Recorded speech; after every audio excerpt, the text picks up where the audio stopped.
हर हर महादेव। दोस्तों, मित्रों, भाई और बहनों, आज के वीडियो में आपका बहुत बहुत स्वागत है। और दोस्तों, जैसा कि हम इस चैनल के माध्यम से आपके सामने एक्सपोज करते आए हैं उन सब लोगों को जो झूठ फैलाते हैं समाज में, जिन्होंने समाज में जो है वो द्वेष भावना को इतना भर दिया है कि जैसे कि मैंने अपने पिछले वीडियो में भी कहा था कि उन्होंने क्या दुष्प्रचार किया है। उन्होंने ये दुष्प्रचार किया है कि अगर कोई शूद्र वर्ण का है तो शूद्र वर्ण वाले को उन लोगों ने नीच घोषित कर रखा है, और जो ब्राह्मण है उसको उन्होंने बहुत ही ऊंचा घोषित कर रखा है। और ये घोषित कर रखा है कि अगर कोई ब्राह्मण है तो वो पापी अपराधी नहीं हो सकता, और अगर कोई शूद्र वर्ण में है तो वो अपराधी ही होगा, वो नीच ही होगा। ऐसा इन लोगों ने दुष्प्रचार कर रखा है। उसी दुष्प्रचार को उजागर करता हुआ दोस्तों मैंने अपना पिछला वीडियो बनाया है, तो आप आई बटन पर उस वीडियो को देख सकते हो। आज का जो वीडियो है दोस्तों वो है सत्यार्थ प्रकाश को लेकर, क्योंकि बहुत सारे ऐसे दयानंद सत्यार्थी हैं, इनको हमने एक नया नाम दिया है दयानंद सत्यार्थी, क्योंकि दयानंद को ये अपना आइडल मानते हैं और सत्यार्थ प्रकाश को अपनी धर्म की किताब मानते हैं, मतलब अपनी पुस्तक मानते हैं ऐसी सिद्धांतों की कि भाई दयानंद सत्यार्थ प्रकाश जो किताब है वो ही इनका मेन जो है संविधान है। और उसी किताब को मध्य नजर रखते हुए उसी चश्मे से ये वेदों को पढ़ते हैं और वेदों को देखने का प्रयास करते हैं। तो इन लोगों को जो नाम दिया गया है, जो नाम मैंने इन लोगों को दिया है वो है दयानंद सत्यार्थी। तो दयानंद सरस्वती जी का सम्मान है, उनका हम सम्मान करते हैं एज ए पर्सन, क्योंकि एज ए मनुष्य सबका सम्मान होना चाहिए। लेकिन अगर कोई कहे कि दयानंद सरस्वती कोई महर्षि थे तो भैया वो बहुत बड़ा झूठ बोल रहा है और दुनिया को और संसार को धोखे में रख रहा है, क्योंकि ऋषि बनना इतना आसान नहीं होता है। ठीक है, ऋषि आज के टाइम पे ऋषि कोई भी नहीं है। आज के टाइम पे अगर हम देखें तो गुरु शिष्य परंपरा हमारी चलती आ रही है। जो वेद मंत्रों के रचयिता होते हैं दोस्तों वही ऋषि होते हैं, और जो गुरु शिष्य परंपरा के थ्रू आज आचार्य हमारे समक्ष मौजूद हैं, जिनको हम शंकराचार्य के नाम से जानते हैं, माधवाचार्य के नाम से जानते हैं, और ये वैष्णव पंथ के हैं, शैव पंथ के हैं, बहुत सारे आचार्य हैं जो गुरु शिष्य परंपरा से और ये गुरु शिष्य परंपरा आदिकाल से चलती आ रही है। कैसे पता चलेगा कि कौन सी गुरु शिष्य परंपरा जो है वो जेन्युइन है? वो तभी पता चलेगा जब ये आपस में एक दूसरे का विरोध नहीं करे। अगर वैष्णव वाले शिव का विरोध करने लग जाते हैं तो समझो वो गुरु शिष्य परंपरा जो है वो लेजिटिमेट नहीं है। जैसे कि इस्कॉन, क्योंकि इस्कॉन वाले शिव को ईश्वर मानते नहीं हैं, वो ये नहीं मानते हैं कि कृष्ण ही शिव है। ठीक है, ऐसे ही आर्य समाज नाम का तंत्र है जो कि श्री कृष्ण को और श्री राम को ईश्वर नहीं मानता है खुद से ही। ये शास्त्रोक्त भी नहीं है, और ये जो उनका मानना है ये शास्त्रोक्त भी नहीं है, हमारे जो धर्म की किताबें हैं उसके अकॉर्डिंग भी वो नहीं है। वो मन घड़ंत चीज है, और मन माने तरीके से ये लोग कहते हैं कि श्री राम और श्री कृष्ण ईश्वर के अवतार नहीं थे। और वही इस वीडियो में मैं आज उजागर करने वाला हूं, और आप वीडियो में बने रहिए। अभी मैं आपको स्टार्टिंग पॉइंट जो है हम सबसे पहले चलते हैं स्टार्ट सत्यार्थ प्रकाश से। तो सत्यार्थ प्रकाश जो है आर्य समाज द्वारा जिसको बहुत माना जाता है, तो दोस्तों अभी देखिए मैं आपको ले चलता हूं सप्तम समोल्लास पर, और ये सप्तम समोल्लास का जो पेज नंबर है वो है 157 157 नंबर पेज है यहाँ पर। और इस 157 नंबर पेज पर जो है वो हम यहाँ से पढ़ते हैं कि यहाँ पर इन्होंने एक प्रश्नोत्तरी बना रखी है, और उसी प्रश्नोत्तरी में जो प्रश्न आता है वो क्या आता है। सबसे ऊपर यहाँ पर देख सकते हो प्रश्न है कि ईश्वर अवतार लेता है वा नहीं, ये प्रश्न है। तो इसका उत्तर देते हुए दयानंद सरस्वती जी क्या लिखते हैं? नहीं, क्योंकि अज एक पाता सपर्यगा छु कर्म कायम, ये यजुर्वेद के वचन है। अब ये यजुर्वेद के जो वचन है ये कहाँ पर है वो मुझे मिला नहीं। अगर किसी दयानंद सत्यार्थी को इसका रेफरेंस पता हो तो जरूर बताइएगा कि अज एक पात ये कहाँ पर लिखा है, तो मुझे इसका, क्योंकि इन्होंने यहाँ पर भी कोई रेफरेंस नहीं लिखा है कि यजुर्वेद के वचन ये हैं। तो ये जो यहाँ पर ये पूरा वाक्य लिखा हुआ है यजुर्वेद में कहाँ पर है, तो इसको ढूंढने में मेरी मदद कीजिए आप सब लोग, क्योंकि मुझे तो ये यजुर्वेद में नहीं मिला। हो सकता है कुछ, क्योंकि वहां पर संधि विच्छेद होता है और जो शब्द हैं जुड़े हुए होंगे, तो मे भी नहीं, उस वजह से नहीं मिला हो, क्योंकि रेफरेंस यहाँ पर नहीं दिया गया था। तो आगे बढ़ते हैं, और इसमें वो लिखते हैं कि यजुर्वेद में लिखा है कि ये है और वजन है, इसलिए परमेश्वर जन्म नहीं लेता।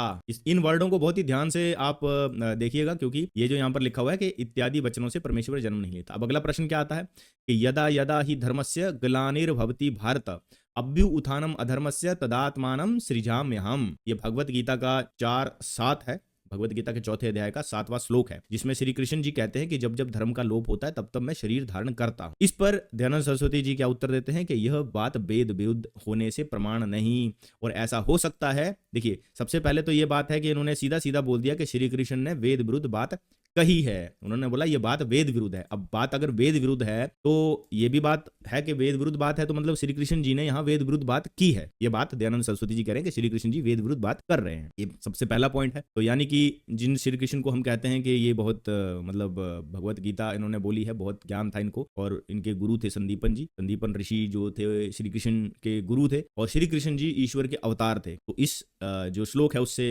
यही उदित होता है। और पूरी की पूरी भगवत गीता में श्री कृष्ण ने कई जगह पर कहा है कि मैं जन्म लेता हूँ, मैं अवतार लेता हूँ, लेकिन यहाँ पर स्वामी जी कह रहे हैं कि भैया वेद विरुद्ध बात आई है इससे पहले, और ऐसा हो सकता है। अब ये देखिए अनुमान लगा रहे हैं, जो इस श्लोक में बात नहीं लिखी गई है उस बात को अपने मन से अनुमान लगा रहे हैं। जब भी हम किसी शास्त्र को पढ़ते हैं तो हम अनुमान नहीं लगाते हैं। तो ये कहते हैं ऐसा हो सकता है कि श्री कृष्ण धर्मात्मा और धर्म की रक्षा करना चाहते थे कि मैं युग युग में जन्म लेके श्रेष्ठों की रक्षा और दुष्टों का नाश करूं तो कुछ दोष नहीं। मतलब ये कह रहे हैं कि श्री कृष्ण जी ऐसा करना चाहते थे, धर्म की रक्षा करना चाहते थे।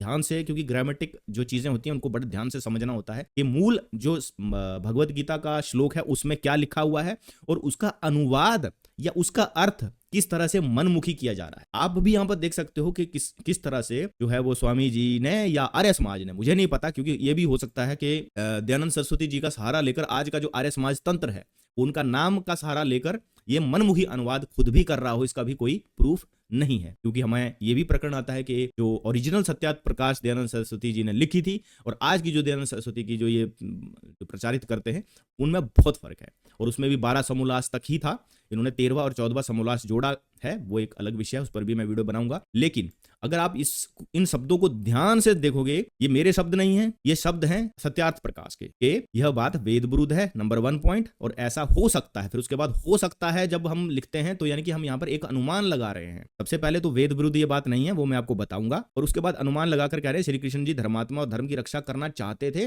कि मैं युग युग में जन्म लेके श्रेष्ठों की रक्षा और दुष्टों का नाश करूं, तो कुछ दोष नहीं है कह रहे ऐसा बोलने में, ऐसा वो बोल सकते हैं। पर क्या मूल जो श्लोक है उसमें ऐसी बात बोली गई है?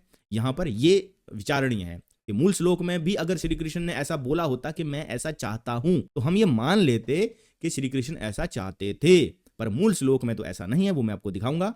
उसके बाद वो लिखते हैं परोपकाराय सत्ताम विभूतयः, परोपकार के लिए सत्पुरुषों का तन मन धन होता है, तथापि इससे श्री कृष्ण ईश्वर नहीं हो सकते। देखिए इन्होंने पहले तो एक भूमिका बांधी कि श्री कृष्ण ऐसा चाहते थे और फिर कहा कि वो ईश्वर नहीं हो सकते। तो अब ये नीचे इन्होंने और भी चीजें लिखी हैं कि जो ऐसा हो तो संसार में 24 ईश्वर के अवतार होते हैं, इनको अवतार क्यों मानते हैं? तो ये कहते हैं वेदार्थ को ना जानने संप्रदायी लोगों के बहकावे और अपने आप अविद्वान होने से भ्रमजाल में फंस के ऐसी अप्रमाणिक बातें करते और मानते हैं। ये कहते हैं कि ब्रह्मजाल में फंसे हुए लोग जो वेदार्थ नहीं जानते हैं। ओके ठीक है। फिर ये कहते हैं कि जो ईश्वर अवतार ना लेवे तो कंस रावण आदि दुष्टों का नाश कैसे हो सके? तो इसका उत्तर में वो लिखते हैं कि पहले तो जो जन्मा है वह अवश्य मृत्यु को प्राप्त होता है। जो ईश्वर अवतार शरीर धारण किए बिना जगत की उत्पत्ति स्थिति प्रलय करता है, उसके सामने कंस और रावणादि कीड़े के समान भी नहीं है। वह सर्वव्यापक होने से कंस रावणादि के शरीर में भी परिपूर्ण हो रहा है। बिल्कुल ठीक है। जब चाहे उसी समय मर्म छेदन कर नाश कर सकता है। भला इस अनंत गुण कर्म और स्वभाव युक्त परमात्मा को एक क्षुद्र जीव के मारने के लिए जन्म मरण युक्त कहने वालों को मूर्खपन से अन्य कुछ विशेष उपमा मिल सकती है? ऐसा वो कह रहे हैं। ठीक है। उसके बाद वो कहते हैं कि और जो कोई कहे कि भक्तजनों के उद्धार करने के लिए जन्म लेता है तो भी सत्य नहीं, क्योंकि जो भक्त जन ईश्वर की आज्ञानुकूल चलते हैं उनके उद्धार करने का पूरा समर्थ ईश्वर में है। वो कह रहे हैं कि जो भक्तजन ईश्वर के आज्ञा अनुकूल चलते हैं उनका उद्धार करने की समर्थ ईश्वर में है। क्या ईश्वर के पृथ्वी सूर्य चंद्र आदि जगत को बनाने धारण और प्रलय करने रूप कर्मों से कंस रावणादि का वध और गोवर्धन आदि पर्वत का उठाना बड़े कर्म है? वो कह रहे हैं कि ये बहुत बड़े काम है। क्या ये बात है कि ईश्वर के लिए बहुत ही छोटा काम था अवतार लेना तो ईश्वर के लिए बहुत छोटा सा काम था। पर यहाँ पर स्वामी जी कह रहे हैं कि ईश्वर जो है वो एक छोटा सा काम भी नहीं कर सकते हैं। ठीक है। बहुत बड़ा इन्होंने एक्सप्लेनेशन यहाँ पर दे दिया। फिर वो कहते हैं कि जो कोई इस सृष्टि में परमेश्वर के कर्मों का विचार करे तो ना भूतो ना भविष्यति, ईश्वर के सदृश कोई ना है ना होगा, और युक्ति से भी ईश्वर का जन्म सिद्ध नहीं होता। जो कोई अनंत आकाश को कहे कि गर्भ में आया वह मुट्ठी में धर लिया, ऐसा कहना कभी सच नहीं हो सकता, क्योंकि आकाश अनंत है और सब और व्यापक है। इससे ना आकाश बाहर आता है ना भीतर जाता है। वैसे ही अनंत सर्वव्यापक परमात्मा के होने से उसका आना जाना कभी सिद्ध नहीं हो सकता। बिल्कुल सही है। चलो जी, आपकी बात मान ली कि भैया ईश्वर तो सर्वव्यापक है। तो एक तरफ आप कहते हो कि ईश्वर जो है वो ईश्वर जीव और प्रकृति ये तीनों अलग अलग है। इन्होंने ही खुद अपने वर्ड्स में ऐसा कहा है कि ईश्वर जीव और प्रकृति भी अलग अलग हैं। फिर ये कहते हैं कि ईश्वर तो सर्व व्यापक है, यानी कि वो जीव के अंदर भी है और वो प्रकृति के अंदर भी है, और फिर वो कहते हैं कि अलग अलग भी है। तो यहाँ पर ये बात इनकी कॉन्ट्राडिक्टरी है। कण कण में जो कहते हैं ना हम ईश्वर के कण कण में है, तो ईश्वर अगर कण कण में है तो वो सर्वव्यापक है, ये बात हम सब मानते हैं। लेकिन ईश्वर को कहीं ज्यादा परिश्रम करना पड़ता है और कहीं कम, ये भी बात सही है कि सूर्य के लिए तो ईश्वर को ज्यादा एनर्जी चाहिए और धरती के लिए कम एनर्जी चाहिए, है ना। एक छोटा पत्थर आप ऊपर उठाओगे तो उससे कम एनर्जी चाहिए, एक 20 किलोमीटर लंबी जो चट्टान होगी उसके लिए ज़्यादा एनर्जी चाहिए। तो यहाँ पर भी कॉन्ट्राडिक्शन है। और फिर कहते हैं कि आना जाना वहाँ हो सकता है जहाँ ना हो। क्या परमेश्वर गर्भ में व्यापक नहीं था जो कहाँ से आया, और बाहर नहीं था जो भीतर से निकला? ऐसे ईश्वर के विषय में कहना और मानना विद्याहीनों के सिवाय कौन कह और मान सकता है। इसीलिए परमेश्वर को जाना आना जन्म मरण कभी भी सिद्ध नहीं हो सकता। ये कहते हैं कि जन्म मरण तो ईश्वर का सिद्ध ही नहीं है, इसीलिए ईशा आदि भी ईश्वर के अवतार नहीं है, ऐसा समझ ले। अब ईसा यहाँ पर कहाँ से आया वो मुझे नहीं पता, क्योंकि यहाँ पर ईशा विशा की कोई बात यहाँ पर नहीं थी। यहाँ तो भगवत गीता में श्री कृष्ण ने जो यदा यदा ही धर्मस्य की बात थी वो, अब आप खुद ही सोचिए कि दिमाग में क्या चल रहा था और किस परिप्रेक्ष्य में ये चीज यहाँ पर लिखी गई है। क्योंकि इनके दिमाग में चला हुआ था ईसाइयों का ईश्वर, क्योंकि वे रोग दोष और श्रुधा तृष्णा भय शोक दुख सुख जन्म मरण आदि गुण युक्त होने से मनुष्य थे। ये कह रहे हैं कि वो मनुष्य थे। चलो जी, अब ये कहते हैं कि श्री कृष्ण जी मनुष्य थे, और इन्होंने सारा जो ये जितना भी चीज विचार घड़ा है वो घड़ा है एक शब्द को लेकर के, ईश्वर सर्वव्यापक है, तो ईश्वर हर जगह है। तो अगर रावण के हृदय में ईश्वर था तो फिर रावण के हृदय में था तो वो तो मार सकता था, उनको तो पता था ये बंदा पाप कर रहा है। और फिर वेद ज्ञान भी तो ईश्वर ही है, तो वेद ज्ञान है वो भी तो ईश्वर का ही ज्ञान है, तो वो भी तो सर्वव्यापक है, वेद ज्ञान भी हर जगह था। तो फिर उसे वेद ज्ञान को मंत्रों के रूप में प्रकट करने की क्या आवश्यकता थी? उन्होंने ऋषियों को ये ज्ञान देने की क्या आवश्यकता थी? हर किसी को दे देते। और रावण को अगर वो अपने संकल्प मात्र से ही मार सकते थे, लेकिन अगर मार देते रावण को ऐसे तो फिर शिक्षा कैसे मिलती, है ना। और ईश्वर तब आते हैं जब धर्म की हानि होती है, और धर्म की हानि ऐसी होती है जो मनुष्यों के हाथ में नहीं होती है, क्योंकि धर्म की स्थापना करना तो ईश्वर का ही काम है। अब मैं आपको ले चलता हूं भगवत गीता पे कि वहां पर एग्जैक्टली क्या लिखा हुआ है और क्या प्रचारित किया जाता है। यहाँ पर भगवत गीता का ये चौथा अध्याय है, और इस चौथे अध्याय में आप देख सकते हो यहाँ पर कि यहाँ से ये चौथा अध्याय शुरू हो रहा है। तो चौथे अध्याय का अगर मैं पहला ही जो श्लोक पढ़ूं, अगर इनकी बात हम माने कि श्री कृष्ण ऐसा करना चाहते थे, इन्होंने ऐसा लिखा है ना यहाँ पर कि श्री कृष्ण ऐसा करना चाहते थे, रक्षा करना चाहते थे, ठीक है। तो अगर हम इस बात को माने तो फिर श्री कृष्ण तो ऐसा कह नहीं रहे हैं कि मैं ऐसा चाहता हूं, वो तो कह रहे हैं मैं इस अविनाशी योग को सूर्य से कहा था। श्री कृष्ण जी कह रहे हैं मैंने इस अविनाशी योग को सूर्य से कहा था। अगर वाकई में श्री कृष्ण जी मनुष्य थे तो उन्होंने सूर्य से इस योग को कैसे कहा? इस बात का जवाब आर्य समाजियों को जरूर देना चाहिए कि उन्होंने ये जो वो जिस योग की ये बात कर रहे हैं वो योग सूर्य से श्री कृष्ण जी ने कैसे कहा, एक मनुष्य होने के नाते। सूर्य ने अपने पुत्र वैवस्वत मनु से कहा और मनु ने अपने पुत्र राजा इक्ष्वाकु से कहा, ऐसा श्री कृष्ण जी कह रहे हैं। हे परम तप अर्जुन, इस प्रकार परंपरा से प्राप्त इस योग को राज ऋषियों ने जाना। वो कह रहे हैं कि इस योग को परंपरा से प्राप्त जो है इस योग को राज ऋषियों ने जाना, किंतु उसके बाद यह योग बहुत काल से इस पृथ्वी लोक से लुप्त हो गया। वो कह रहे हैं कि परंपरा से प्राप्त जो ऋषि थे उनको मैंने ये बताया था, उसके बाद क्या था, ये जो ज्ञान था बहुत काल के लिए पृथ्वी से लुप्त हो गया था, जो गीता का ज्ञान है। तू मेरा भक्त और प्रिय सखा है, इसीलिए वही यह पुरातन योग आज मैं तुझको कहा है, क्योंकि यह बड़ा ही उत्तम रहस्य है, अर्थात गुप्त रखने योग्य विषय है। ये भी श्री कृष्ण जी कह रहे हैं कि ये जो विषय मैं आपको बता रहा हूं ये गुप्त रखने योग्य विषय है।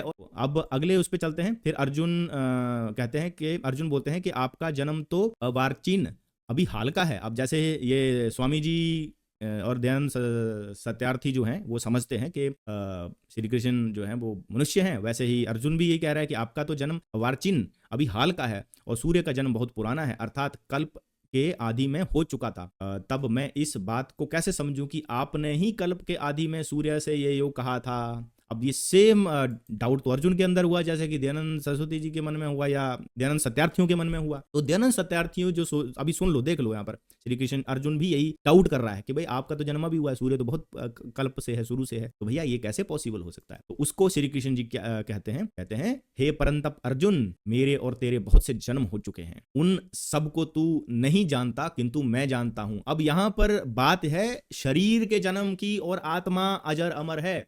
जब मनुष्य की आत्मा अजर अमर है तो फिर परमेश्वर की आत्मा भी तो अजर अमर है। मनुष्य की आत्मा अजर अमर है तो अगर ईश्वर की आत्मा शरीर में आ जाएगी तो वो क्या नाशवान हो जाएगी? ऐसा नहीं होता, ठीक है। जब मनुष्य की आत्मा अजर अमर है तो ईश्वर तो अजर अमर है ही, वो तो स्वतः ही सिद्ध है। तो यहाँ पर जो अर्जुन को यही कहा जा रहा है भगवान श्री कृष्ण के द्वारा कि हे परंतप अर्जुन, मेरे और तेरे बहुत से जन्म हो चुके हैं, उनको तू नहीं जानता किंतु मैं जानता हूँ। उसके बाद वो कहते हैं मैं अजन्मा और अविनाशी स्वरूप होते हुए भी तथा समस्त प्राणियों का ईश्वर होते हुए भी अपनी प्रकृति को अधीन करके अपनी योग माया से प्रकट होता हूं। तो क्या स्वामी जी ने ये वाला श्लोक नहीं पढ़ा था? तो यहां से ये भी सिद्ध होता है कि उन्होंने बस आंख बंद करके बस एक सिद्धांत बना लिया कि अवतारवाद नहीं होता है, वही ईसाइयों वाला थिंकिंग और इस्लाम वालों की थिंकिंग, और उसी थिंकिंग को लेकर उन्होंने बस ये बोल दिया कि भैया यजुर्वेद में, अब मैं यजुर्वेद भी दिखाऊंगा आपको, लेकिन पहले मैं थोड़ा आपको और थोड़ा आगे ले चलता हूं। उसके श्री कृष्ण जी कहते हैं कि हे भरत, जब जब धर्म की हानि और अधर्म की वृद्धि होती है तब तब मैं अपने ही रूप को रचता हूं, अर्थात साकार रूप से लोगों के समक्ष प्रकट होता हूं। अब मेरे को एक चीज बताइए, यहाँ पर तो उन्होंने ये बोला नहीं है कि जो यहाँ पर लिखा है कि मैं धर्म की रक्षा करना चाहता हूं, तो यहाँ पर ग्रामेटिक मिस्टेक कैसे हो सकती है? जो चीज यहाँ लिखी ही नहीं गई उसको अपने मन से यहाँ पर क्यों बोला गया, ये मेरा पॉइंट है। जो यहाँ चीज नहीं लिखी हुई वो क्यों बोली गई? क्या दयानंद सरस्वती जी श्री कृष्ण से भी बड़े हैं? क्या दयानंद सरस्वती जी श्री राम से भी बड़े हो गए? या कोई व्यक्ति जो उस श्लोक, जो महाभारत का ही पार्ट है ना भगवत गीता, तो महाभारत में महाभारत का पार्ट है, और अगर आप एक महाभारत को अगर मानते हो तो आप एक श्लोक को नहीं मान रहे हो और दूसरे श्लोक को भी आप अपने मन से मनमुखी चेंज कर दे रहे हो, और वहां पर ये लिख दे रहे हो कि श्री कृष्ण जी ऐसा करना चाहते थे, ऐसा करना चाहते थे। क्या भगवत गीता का जो ये श्लोक है, क्या इसमें ऐसा लिखा हुआ है कि मैं चाहता हूं? नहीं, ऐसा लिखा हुआ है मैं रचता हूं। और ये कंटिन्यूस प्रोसेस है, ये पास्ट टेंस की भी बात है और एक कंटिन्यूस प्रोसेस भी वो कह रहे हैं कि मैं रचता हूं। तो यहां पर भी कॉन्ट्राडिक्शन है। अगले श्लोक में लिखते हैं कि साधु पुरुषों के उद्धार करने के लिए, पाप कर्म करने वालों का विनाश करने के लिए और धर्म की अच्छी तरह से स्थापना करने के लिए मैं युग युग में प्रकट हुआ करता हूं, संभवामि युगे युगे, हुआ करता हूं। तो यहां पर कहीं भी ये नहीं है कि मैं करना चाहता हूं, ठीक है। यहां पर जैसे कि इन्होंने लिखा हुआ है कि भैया श्री कृष्ण जी धर्म की रक्षा करना चाहते थे तो युग ईश्वर नहीं हो सकते बोला है वो बस, जबकि यहां पर ऐसा नहीं है। वो बहुत ही क्लियरली यहां पर लिखा हुआ है कि जो है वो मैं युग युग में प्रकट हुआ करता हूं। अब ये एक बात होगी। अब मैं आपको यजुर्वेद का जो मंत्र है उस पे ले चलता हूं। तो दोस्तों मैं यजुर्वेद के 31 के 19 जो मंत्र है उसको मैंने खोल लिया है। यजुर्वेद का 31 का 19 ये मंत्र है, प्रजा पश्चित गर्भे अंतर जायमानो बहुधा विजायते तस्या योनिम परिपश्यन्ति धीरास्तमीनः तस्थु भ्रुवमानि विश्वहा। अब देखिए यहाँ पर ये वेबसाइट है किसकी? आर्य समाज वालों की। और आर्य समाज की वेबसाइट पे क्या आपको मैं बताऊं इसमें क्या प्रॉब्लम है, क्या छोल है, वो यहाँ पर बता। जब इन्होंने इन शब्दों का जो यहाँ पर लिखे हुए, इसका नीचे जो इन्होंने एक एक शब्द लिखा हुआ है, इसमें गड़बड़ कहाँ पर है? सबसे बड़ी प्रॉब्लम कहाँ पर है? प्रॉब्लम है इस शब्द में, गर्भे अंतर। आप इस शब्द को ध्यान से देखिएगा, इसमें गर्भे है, गर्भे, और जब एक ही मात्रा होती है और अ आता है तो बीच में ये जो आप देख रहे हो ये आ जाता है, ठीक है। ये अ ही बोलते हैं इसको, तो गर्भे अंतर। तो यहां पर ये अंतर शब्द आ गया, उसके बाद आ गया जायमानो। अगर यहां पर रा होता, अंतरा होता, तो हम ये मान सकते थे कि जब इसका संधि विच्छेद होगा तो यहां पर अंतर एक हो जाएगा और अजायमानो एक हो जाएगा। अगर यहां पर अंतरा होता तो, ठीक है, यहां पर होता अंतरा, तो यहां पर, और सबसे बड़ी बात, गलती नंबर 1, यहां पर अगर अंता होता, अंता जायमानो, अगर यहां पर अंता जायमानो होता तो हम ये इसका ये संधि विच्छेद कर सकते थे, अंतः प्लस अजायमानो, क्योंकि जो आ की मात्रा है वो आगे चली जाती। लेकिन यहां पर देखिए, यहां पर अंतर जायमानो को क्या संधि विच्छेद करके कर दिया है, अंतर अजायमानो, जबकि इस मूल शब्द में ये है ही नहीं। Number 1 contradiction.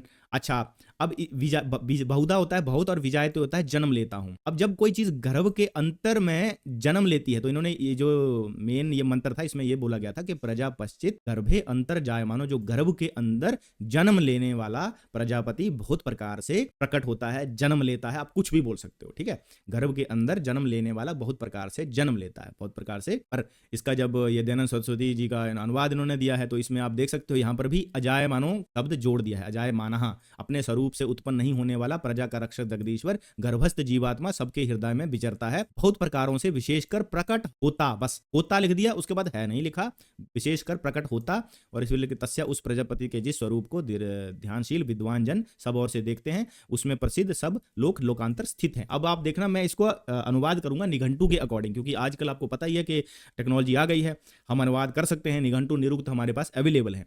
पर इसका आप पहले भावार्थ देख लीजिए जो स्वामी जी ने किया है। जो यह सर्वव्यापक ईश्वर आप उत्पन्न होता हुआ अपने समर्थ से जगत को उत्पन्न कर उसमें प्रविष्ट होकर सर्वत्र विचरता है।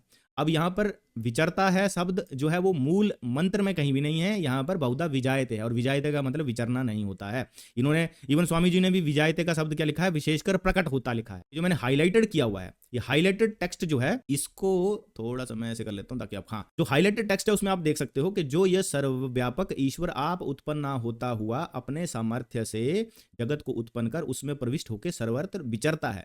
जबकि आप देखो ऊपर विजायते का मतलब खुद स्वामी जी ने लिखा है विशेषकर प्रकट होता, विशेषकर प्रकट होता बहुत प्रकारों से, जबकि नीचे यहां पर वो ये बहुधा और विजायते का अर्थ जो है नीचे हटा दिया गया है, हटा दिया गया। आप खुद ही देख लो, तो ये क्या कॉन्ट्राडिक्शन नहीं है? मैं इसी चीज को उजागर करता हूं तो ये दयानंद सत्यार्थी जो है वो मुझे ही भला बुरा बोलते हैं। तो भैया तुम खुद देखो ना, इसमें मैं थोड़ी कुछ कर रहा हूं, ये वेबसाइट मैंने नहीं बनाई है, ये आपकी ही बनाई हुई वेबसाइट है। गर्भे अंतर जायमानो, अगर वो अंतरा होता, अंतरा जायमानो होता तो आप ये कर सकते थे अंतर और अजायमान हो सकता था, पर उसमें तो है ही नहीं। अ कहां से जोड़ दिया, इस बात का जवाब आप लोगों को देना है, ठीक है। तो अनुवाद किया है निघंटु और निरुक्त के अनुसार, आप खुद इसको देखिए, ये सेम वही प्रजापश्चित गर्भे अंतर जायमानो बहुधा विजायते तस्या योनिम परिपश्यन्ति धीरास्तमिनः तस्तु भ्रुवानी विश्वः, ये सेम वही मंत्र है जो मैंने आपको यजुर्वेद का दिखाया, जो आप यहाँ पर भी देख सकते हो, इसको कंपेयर कर सकते हो, मैच कर सकते हो, ठीक है। तो उसके बाद आप यहाँ पर देखिए ये शब्द दर शब्द अनुवाद है, ठीक है, एक एक वर्ड का अनुवाद है। सबसे पहला वर्ड है प्रजापति ही चरित गर्भे अंतर्जायमाना, ये देखिए यहाँ पर इसका मतलब है भीतर से जन्म लेने वाला या स्वयं की शक्ति से उत्पन्न होने वाला। बहुधा होता है अनेक प्रकारों से, विविध प्रकारों से, और विजायते होता है उत्पन्न होता है, प्रकट होता है, तस्या उसका स्त्रोत गर्भ, परिपश्यंती चारों ओर से देखते हैं, ज्ञानी मुनि उसमें स्थित सभी लोक हैं, कि उसमें सब लोग, पूरा विश्व उसी में स्थित है, ये इसका वो है। और संक्षिप्त अगर आप देखो तो यहाँ पर इसका संक्षिप्त अनुवाद भी है, निघंटु और निरुक्त के अनुसार दोनों के अकॉर्डिंग है कि प्रजापति ही संपूर्ण सृष्टि का बीज है, वे अनेक रूपों से प्रकट होते हैं, ज्ञानी पुरुष उनके उत्तम को पहचानते हैं और समझते हैं कि संपूर्ण सृष्टि उन्हीं में स्थित है। प्रजापति का अस्तित्व समस्त सृष्टि में व्याप्त है, वह स्वयं से जन्म लेते हैं और विभिन्न रूपों में प्रकट होते हैं। समस्त ज्ञानी पुरुष उनकी सत्ता को स्वीकार करते हैं और जानते हैं, और संपूर्ण भुवन उसी प्रजापति में स्थित है। अब आप खुद ही समझिए कि यहाँ पर स्वयं से प्रकट जन्म लेते हैं और विभिन्न रूपों में प्रकट होते हैं, स्वयं से अनेक रूपों में प्रकट होते हैं। आप खुद ही इसमें देखिए इतना बड़ा कॉन्ट्राडिक्शन कर दिया गया है, और यही मैं कह रहा हूं कि आर्य समाज वालों ने जो है वो हमारे वेदों का अनर्थ कर दिया है।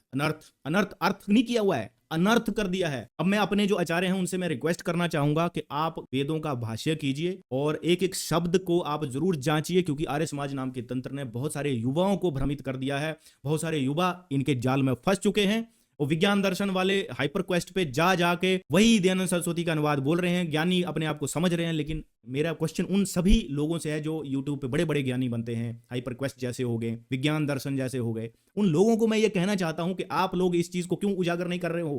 क्या आप भी दयानंद सत्यार्थी बनकर अंधे होकर चलोगे? श्री राम और श्री कृष्ण जो थे वो ईश्वर थे, रामायण में इसके प्रमाण है, भगवत गीता में इसके प्रमाण है। श्री कृष्ण जी खुद कह रहे हैं कि मैं जब जब धर्म की हानि होती है तब मैं जन्म लेता हूं। आप उनके शब्दों के अर्थ बदल दोगे? आप श्री कृष्ण से बड़े हो गए, अरे वो पूरे विश्व को चलाने वाली वो शक्ति से आप बड़े हो गए। तो अगर आप ऐसा घमंड करते हो तो आपका घमंड भी एक दिन चूर होगा। मेरे माध्यम से या किसी और ऐसे पर्सन के माध्यम से आपको जरूर उजागर किया जाएगा, एक्सपोज किया जाएगा। आज का वीडियो यहीं तक, मिलूंगा नेक्स्ट वीडियो में, तब तक दोस्तों जय हिंद, जय श्री कृष्ण, हर हर महादेव।